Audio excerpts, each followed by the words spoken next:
So we're going to start off with just a basic goblet squat here, and then we're going to transfer it to a wall-facing goblet squat.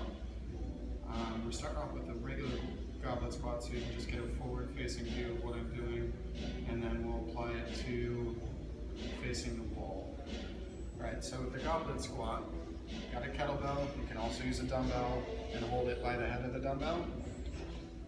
I suggest just finding a way to hold on to this thing that's as comfortable as possible, so by the horns or by the body of the kettlebell. From here, we're going to hold it about 8 inches away from our chest.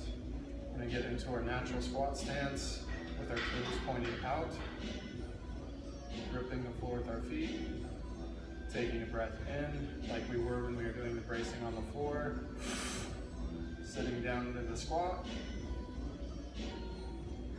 breathing out as we come up. So breathing in, breathing out as we come up, breathing in, breathing out as we come up. So the whole time while I'm squatting, I'm gripping the floor and turning my knees away from each other. Call this external rotation of the hips. This helps open my thighs up and keep my knees away from each other so that when I'm squatting, my knees aren't caving in. This helps turn the knees out so we can squat into position. So when we apply this towards the wall squat, what I'm trying to teach you is to sit back into your squat, load the hips, not just the quads.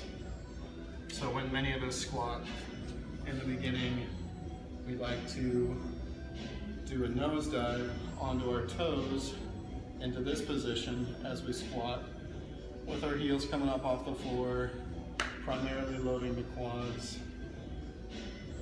It's not a really safe position to be in, so essentially we just want to use the wall as a barrier so that our knees don't run into it, forcing us to sit back into the squat. So if I use this kettlebell, I'll stand a few inches away from the wall, and I go through my squat movement here.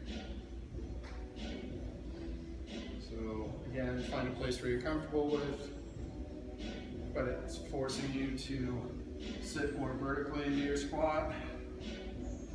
You can even do these without the kettlebell, just reaching up.